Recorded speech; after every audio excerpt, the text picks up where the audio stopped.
quais são as causas da desestabilização de um talude? De que nós estamos falando aqui, afinal de contas? Se eu quero verificar uma estabilidade de um talude, significa que esse talude, essa encosta, pode estar ou não em condições de instabilidade, ou seja, pode romper a qualquer hora.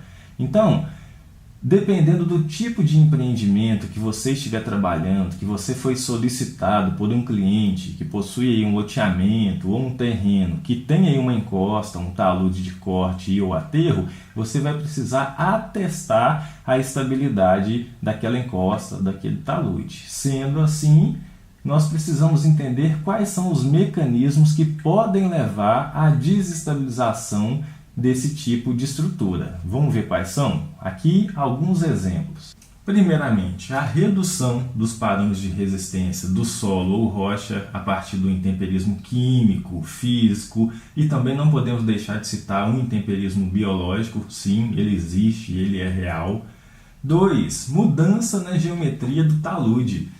Nós vemos muitos taludes indo à ruptura, deslizando, por conta de quê? Por conta, muitas vezes, de uma escavação no pé do talude, de uma sobrecarga feita, muitas vezes, sem nenhum tipo de licença municipal. Então, muitas vezes, sem permissão nessas obras de intervenção. E é o que nós citamos aqui, ó, cortes no pé do talude, aterros no topo, mudanças naturais de inclinação da encosta. Às vezes nós temos uma encosta pelada, ou seja, sem nenhum tipo de revestimento por gramas, gramíneas, e isso, a partir do intemperismo, tende a ir mudando, alterando essa paisagem, alterando a inclinação, as feições físicas, obviamente, dessa encosta. Isso também é uma forma de desestabilização. 3. Vibrações, como terremotos, explosões. Quando a barragem de Fundão rompeu, a primeira suspeita que o motivo da ruptura eram sismos que foram identificados, inclusive, no laboratório da UFMG. Então, o que esse sismo faz? Ele tende a vibrar a estrutura daquele maciço, levando a uma desestabilização. E mais o que?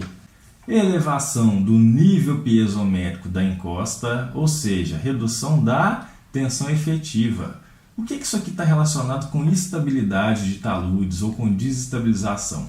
Você vai lembrar que o conceito de fator de segurança, de uma forma matemática, pode ser dada como a resistência ao cisalhamento do nosso material, do nosso maciço, em relação ou em detrimento das tensões atuantes ao longo de uma superfície de ruptura, de uma possível superfície de ruptura. Agora, quem é essa resistência ao cisalhamento? Ela vai ser dada pela coesão mais uma tensão normal efetiva vezes a tangente do ângulo de atrito do solo e ou rocha. Essa expressão, portanto, representa a resistência ao cisalhamento do solo pela fração fina e grossa, respectivamente, e essa fração grossa ou essa resistência devido ao atrito entre as partículas está diretamente relacionada com a tensão efetiva. Só que você vai lembrar, pelo princípio das tensões efetivas de Tesague, que essa tensão efetiva ela é inversamente proporcional à poropressão. Então, o que acontece quando nós elevamos o nível piezométrico, o lençol freático, dentro de um maciço? O que vai acontecer é que você vai ter uma saturação, uma elevação da poropressão e, dessa forma, uma redução da tensão efetiva. Reduzir a tensão efetiva, o que reduz? A resistência ao cisalhamento do solo. Lembra disso?